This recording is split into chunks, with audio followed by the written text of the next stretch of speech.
Hey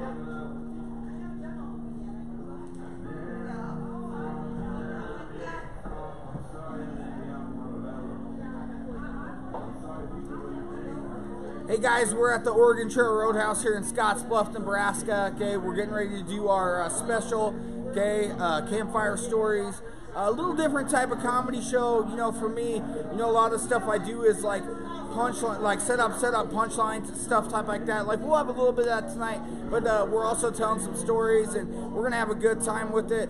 Hope you guys enjoy the show, and then make sure you tune in to MMA Futures YouTube page tomorrow night for LCS. And then March 23rd, we've got the MCF out in North Platte, Nebraska. Make sure you tune into that for sure too, because you know Russ Jones always puts on a great show. These guys out here always do a great job, and I'm super happy to be a part of everything. So grateful for MMA Futures and their involvement and everything. So we'll see you on stage in about 10-15 minutes, guys.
All right, it's on. Did you start off with a giggle?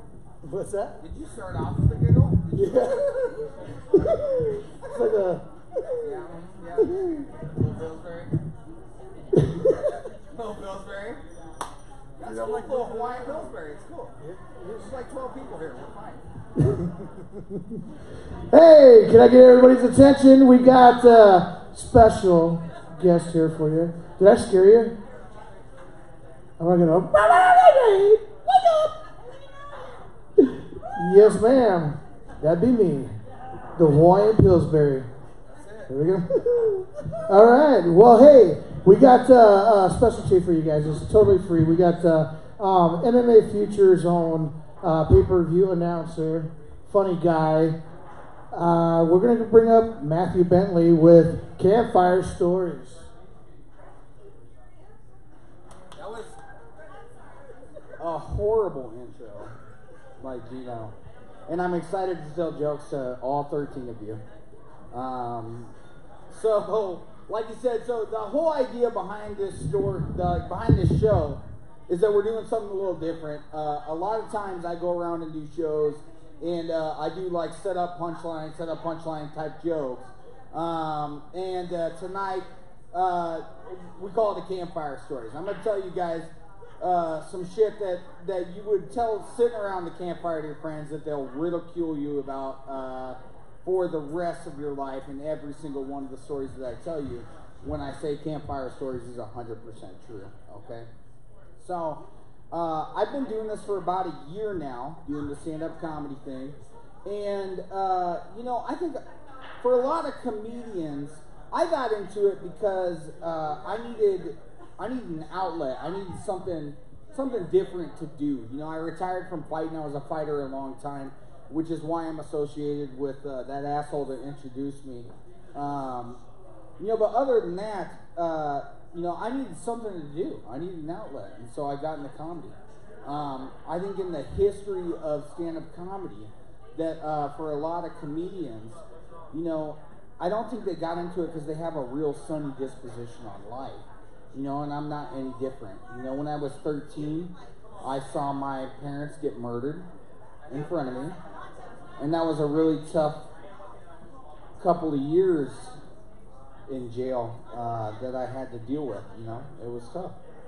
It was tough. That joke usually goes over way better when there's more people in the audience. I see two people laughing, and I will take it. I'll take it. Okay? I think that for me getting into this thing, it was just it was kind of a natural thing. Obviously with fighting, you have a lot of charisma, you have a lot of personality, or you don't. You could be Nika. I know that made Nate chuckle at least. So I think that we get up, we put ourselves on stage for people, hoping that somebody gets a kick out of it. I don't know about you guys. I know that for me,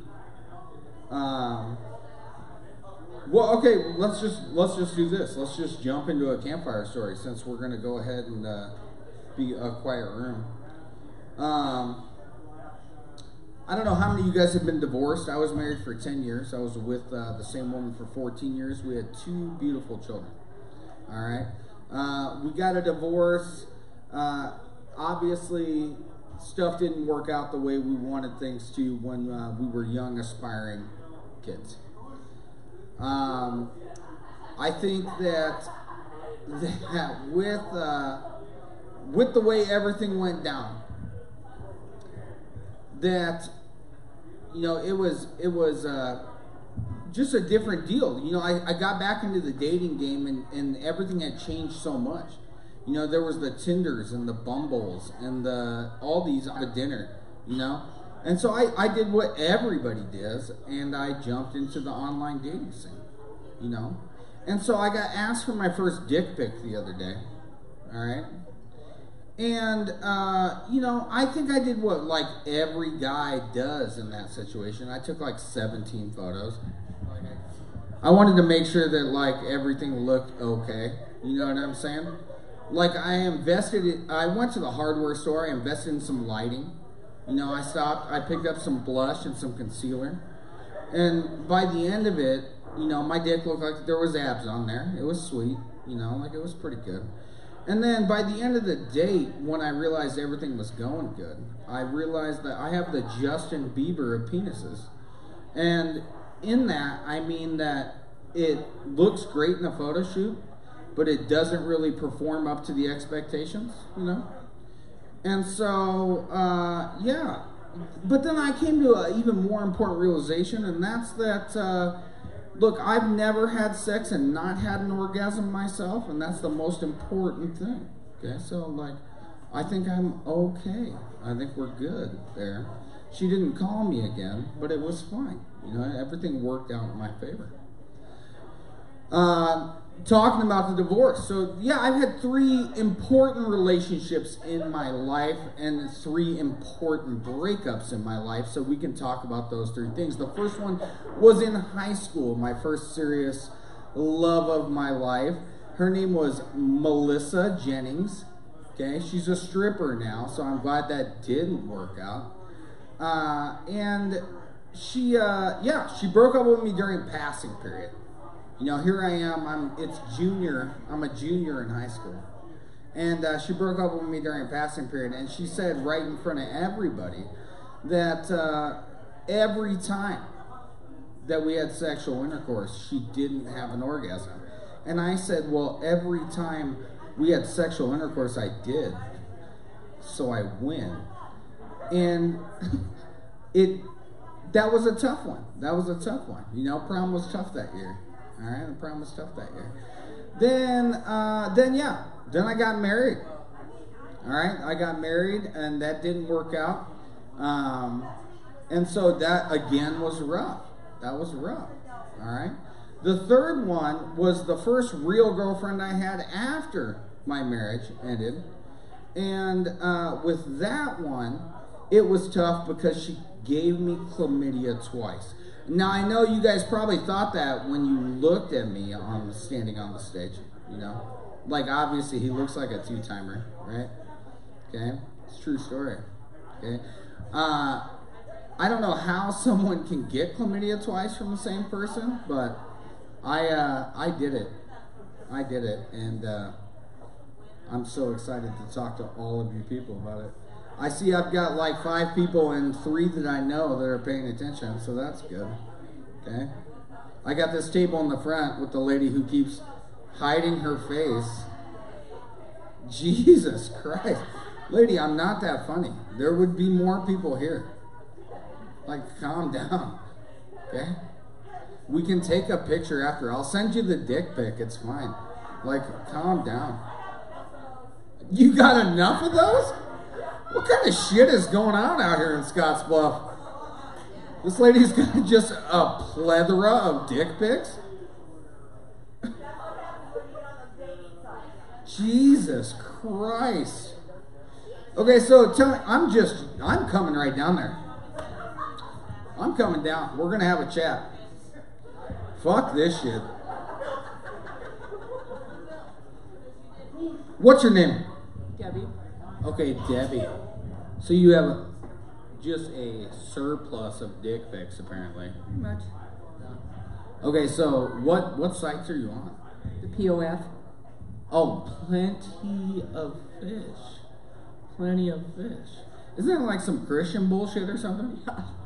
Yeah, and they're sending you dick pics? Oh, man, Catholics. Jesus Christ. Okay, so what's your experience been like on Plenty of Fish? No. It's not a good site. They got 2 thumbs down from Debbie, guys. Plenty of Fish. Fuck that website, according to Debbie. So, like, what's the plan from here? Nothing. You're just gonna sit at home and just do your own thing? Just double click the mouse and you're fine? You're okay with that? No? Not dating right now. Just not dating. Not dating. Debbie, I'm gonna do my damnedest. We're gonna take a picture before I leave. Okay? And we're gonna get you set up with a real nice abusive guy. Alright? A real nice abusive guy. No, she said let's not. Did I hear let's not? Somebody. Okay. I can't even see you. Are you wearing camo? That's why I can't see you. Like, what is happening? Who is that? My daughter. Oh, daughter. Daughter. Natasha. Come. What? The person that gave you that name told me that's your name. She. Okay, well, okay. A person that was involved in making you told me that was your name. So what kind of guy would you like to see your father or your mother date? Like, what kind of guy would it be? Nobody. Nobody. You just want her to live like, just walk the road alone. She's supposed to take care of you the rest of your life. Fucking millennials. Fuck this girl. I'm out of here, dude. She looks like she should be wearing this jacket right now.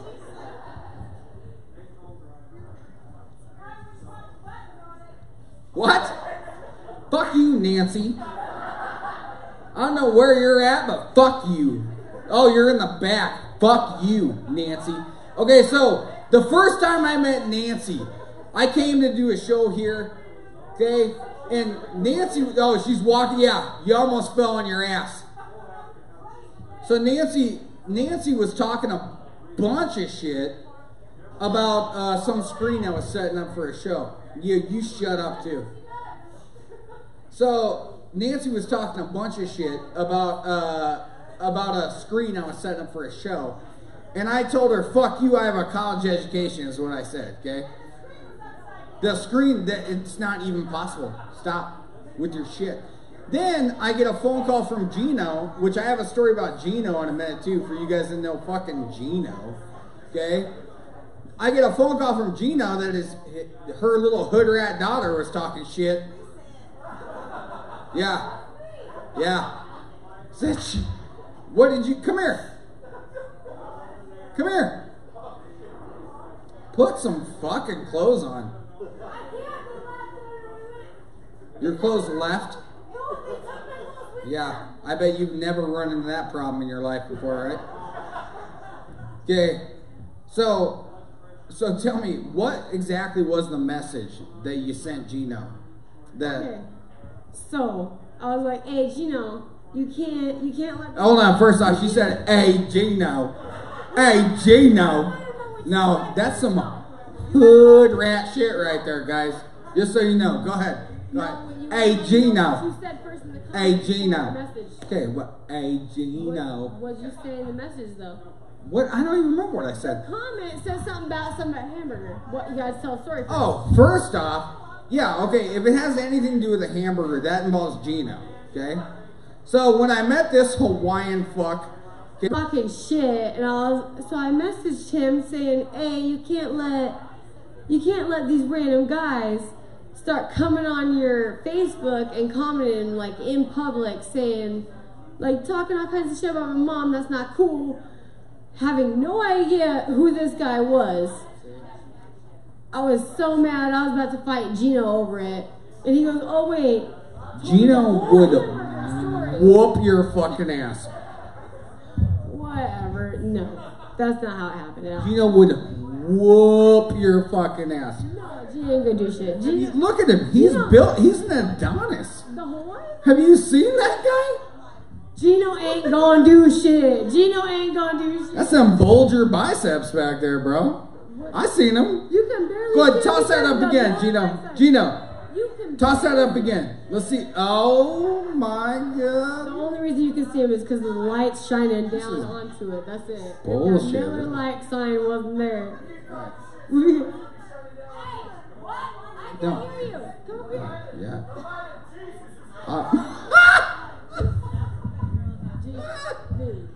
Okay. No, I know you were mad, but we're good now, right? We took a picture. We're good. Can we do like some like type of Wakanda handshake or some shit? You know, like what is it? It's this, and then we bump it, and then what was this? That's some what? Are you throwing a toothpick? Did you Razor Ramon me just now? Or was that like smoking some weed? No. Okay, just don't tell the police. I'll be smoking weed later. It's fine. But put some clothes on. I got 2 daughters. Fuck that shit. Go put some fucking clothes on. Alright, so we'll go into another campfire story. This is a true story. This is called Easter grass, okay? This is disgusting. I brought a date here, okay? It's actually our first real time going out anywhere together. So I'm glad that she gets to experience this story particularly. I have several that I warned her about ahead of time, but this is one, and it's about a nasty bitch, and it involves some Easter grass, okay? So we'll talk about that. When I was in high school, okay, there was a girl I was very fond of. Her name was Tanya. Obviously, I should have got it from the name Tanya. Tanya is a nasty bitch name, okay? Like, if your name is Tanya, I'm sorry. If your grandma's name is Tanya, probably a nasty bitch, okay? So, moving forward with the Tanya story, she gives me a call one night and says that her parents are gone. So I should come over. I should swing through. So I do. All right. Well, she was babysitting her little brother, and so we ended up fooling around in this closet. Well, when we get in the closet, there's a light, fluffy material around us, and it's Easter grass, okay? I fucked her in the closet, okay? And then a week later, I get a similar phone call. Are you guys cheering about me fucking Tanya in the closet? No? Okay. So I'm just gonna move on. I'm just gonna ignore that table right now. So I went ahead and got the same phone call the next week, right? So I thought I was being a generous male, and I obligated my duties by going downtown, doing a little muff diving, okay? So I did that. And then I thought I was choking on a hair. However, it was a piece of fucking Easter grass from a week ago, you disgusting bitch. Go ahead and wash the undercarriage once in a while, okay? Hose that thing down, and we'll be just fine, okay? That's for it. Leslie, I'm talking to everybody here. Nathan, talking to you. Nathan, don't get embarrassed, okay? Oh, man, okay, so we'll jump into... Okay, so I don't know how you guys feel about Helen Keller jokes, but I'm going to tell one, okay? Don't shake your head, Debbie. You put that fucking attitude in your back pocket, okay? It's not like you got a lot of hours hang out, a very inspirational woman. You know, she was blind, she was deaf, she was mute. But I would like you right now, man.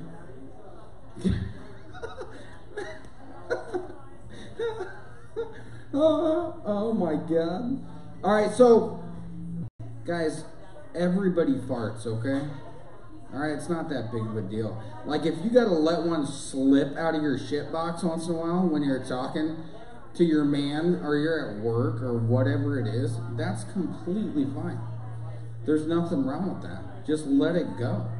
All right, and I'm gonna prove to you guys here that you guys blow everything out of proportion, especially in regards to this, in the sense that a couple weeks ago in Miami, Florida, there was a lady in line at the dollar store. This is a true story.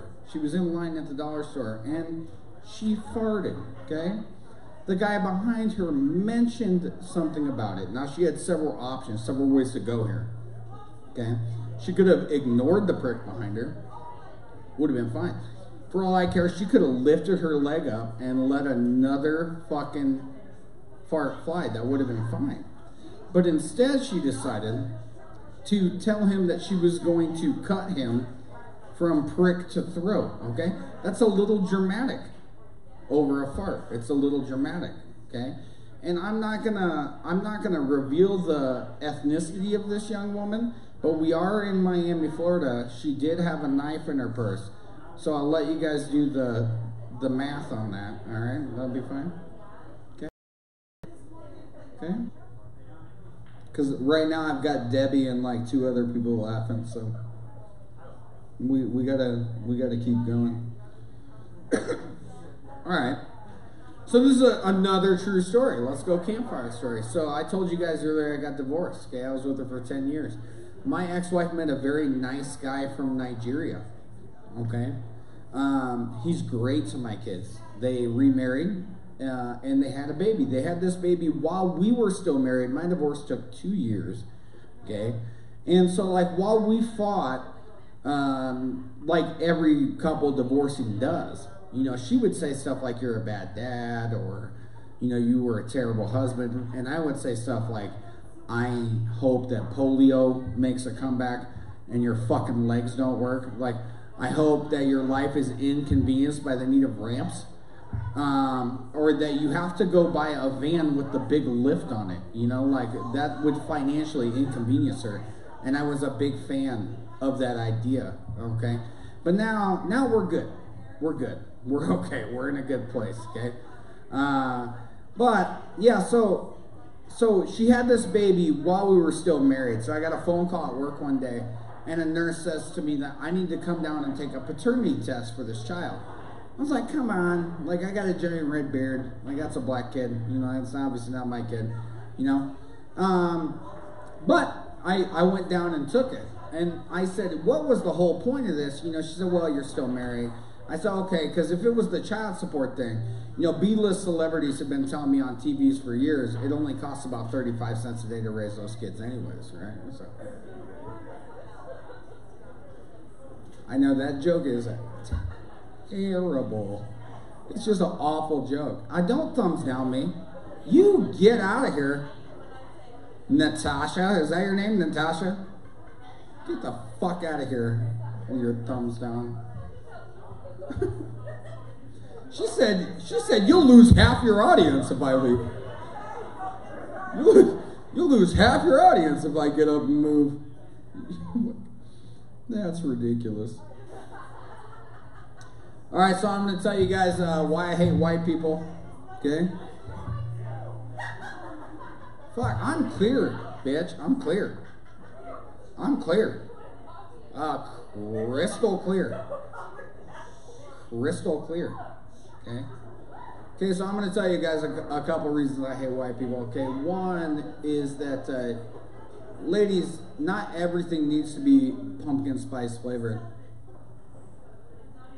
Talking to you back there on the phone. Yeah, not everything needs to be pumpkin spice flavored. It's fucking ridiculous, okay? So white people, you can just dial it down a notch. That'd be great, okay? I don't eat Frosted Flakes. I saw Frosted Flakes the other day at the grocery store. They're pumpkin spice flavored now. Fuck that shit. That's a white people invention.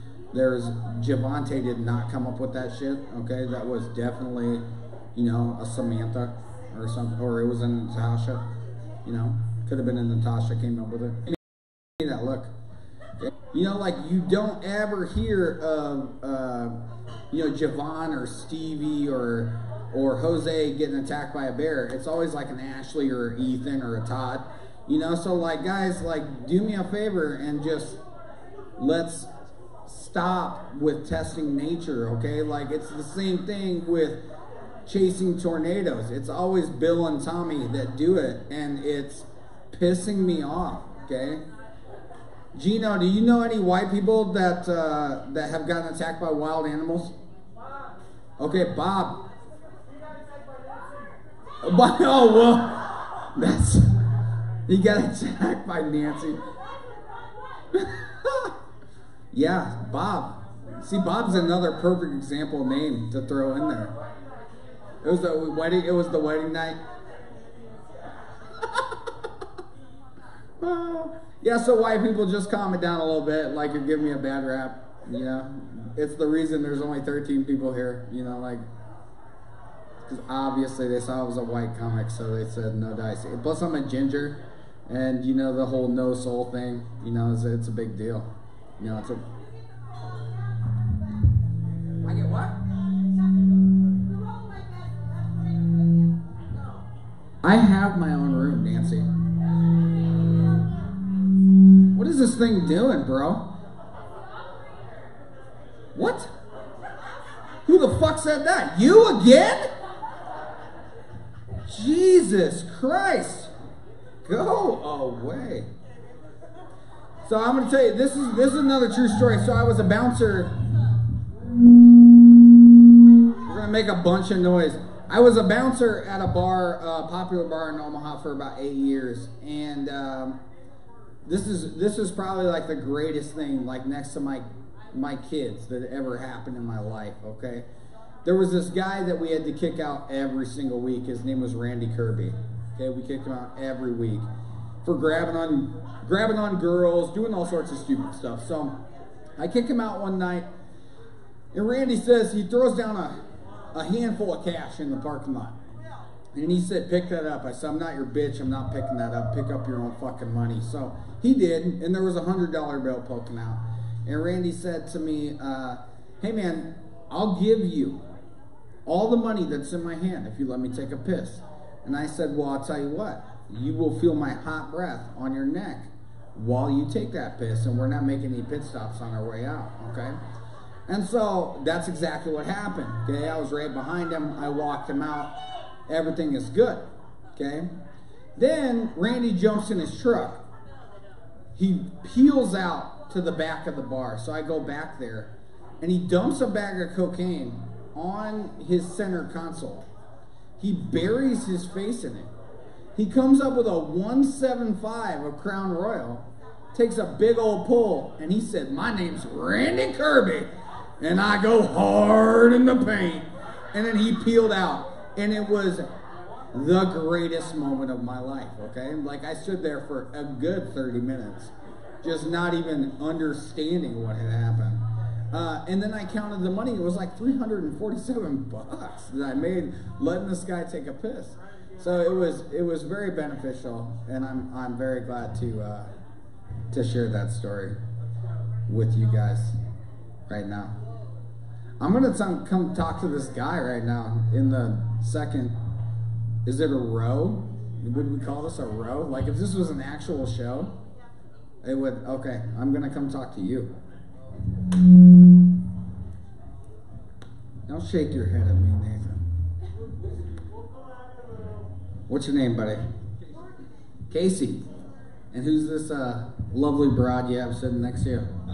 That's Jamie. Jamie.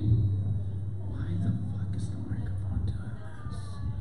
Okay, so Casey and Jamie, you guys are together, obviously. No, you're not. I made a huge mistake coming down here. I don't know that I have any material for two people who aren't together. But you guys aren't brother and sister or some shit, are you? Okay. No. Hold on. There's an explanation needed? Now you guys have my interest. Now I'm glad I came down here. So let's hear it. We're friends, and we both have spouses. And my wife is a massage therapist. This is getting better and better. Okay, hold on. We're friends. If that starts off your explanation, like for whatever type of bonding is happening over here, that's fine. We're friends. We both have spouses, and my wife is a massage therapist. I like where this is going. This is some Jerry Springer shit right now, and I'm all about it. Go. My wife is giving her husband a massage right now. This is so weird. Oh, yeah.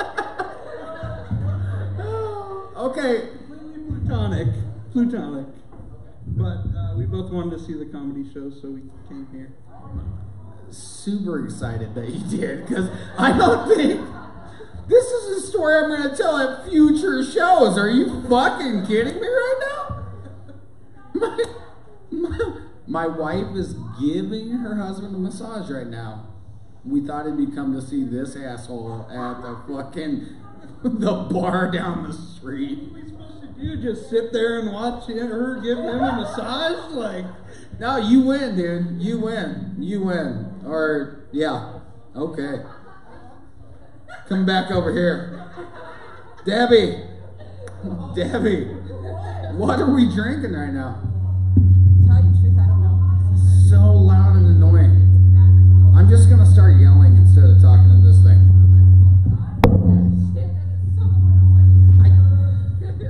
I'm not the sound tech, so sit down. Sit down. Sit down. Come on. I'm not ordering you. Just please sit down. You're making me uncomfortable. Jesus Christ. I'm making you uncomfortable? Sit down, please. Jeez Louise. Okay. That's, yep. That's what you get.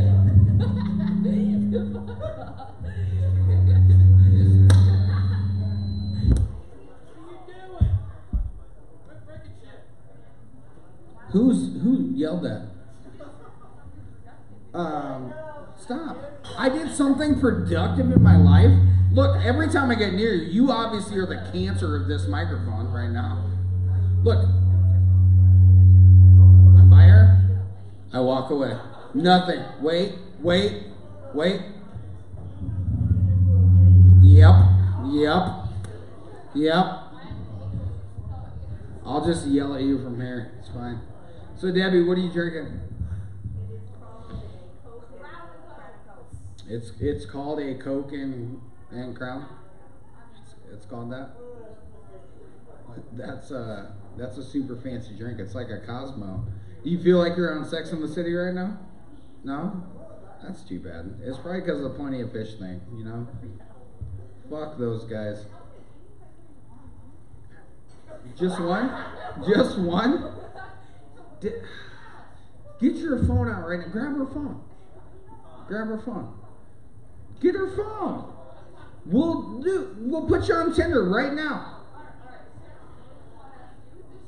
She's got a hot ass dude right now with all the dick. She said I would probably fuck him. Oh, he hasn't sent you any dick pics yet? No. I'm gonna fill your inbox up tonight. Don't worry about it, Debbie.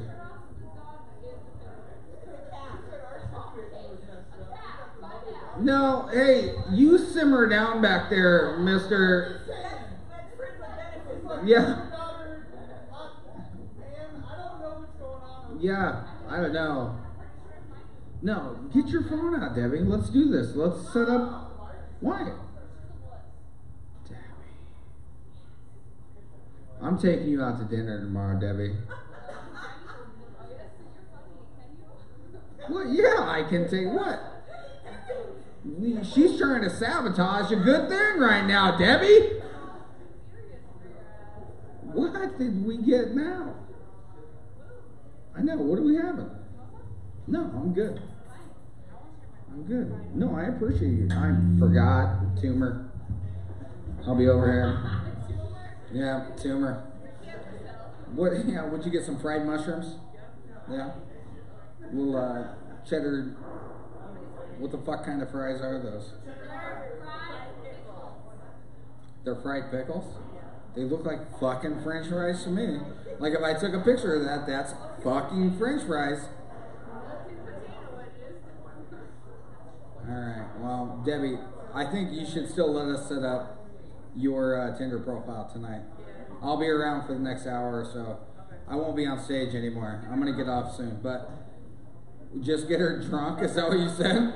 Just get her drunk? That's how she had you, right? Like it was, right? Just saying. No, I'm just saying. A paint party? The fuck is a paint party? Yeah, well, obviously the paint kept you radioactive, and you're fucking up this microphone right now, so. Jesus Christ.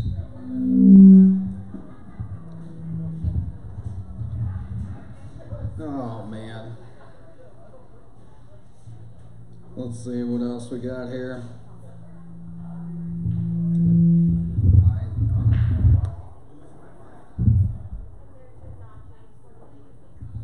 All right, so I'm gonna close out. I'm gonna close out with a couple of things here. So 2 stories, okay? 2 campfire.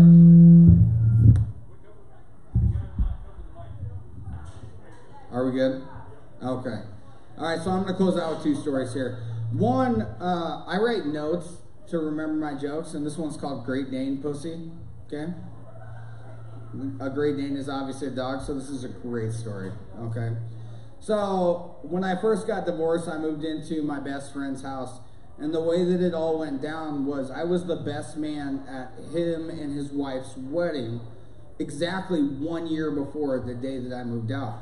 So I called and I left a message and I said, hey guys, you know, it was a great honor to be involved in a very special day a year ago today, you know, being able to stand up for your wedding, and today also marks another very special day, because I know where you hide your spare key and I'm moving in your basement. And I did for 10 months. And they had 3 dogs. Okay, so I had a young lady that I was seeing at the time. I was sleeping in the basement. They had a spare bedroom down there. The door didn't shut all the way. Okay, it doesn't shut all the way. So I get done entertaining, if you can call it that. I get done entertaining this young lady. And as she attempts to get dressed, the door bursts open because Troy, the Great Dane, jumped with both paws and opened the door, and he buried his face right in her vagina. And I don't know if you guys have ever seen an animal sexually assault someone, but like, and I'm not talking like looking it out, like searching it out, but like have it happen in front of you. Like, it was pretty traumatic. Okay, it was a bad deal. Okay, it's not something I want to put on my dating resume. Leslie, I don't own a Great Dane anymore, so we should be good there, okay? So there's that one. And then the last one, let me double check here. I got like probably 2, but I got one more real good one.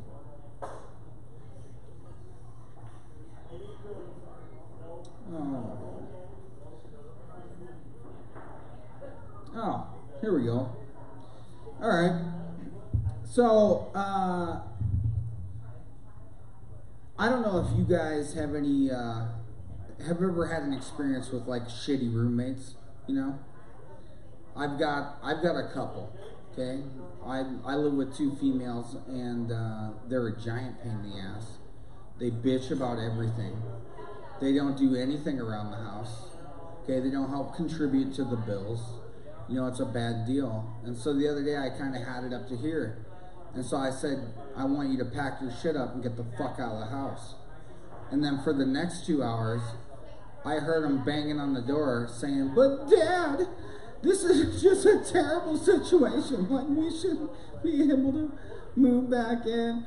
Guys, I wish we had a better crowd tonight. You know, the energy would have been a little different, but I appreciate you guys coming out. So my name is Matt Bentley, and that was Campfire Stories. Thanks, guys.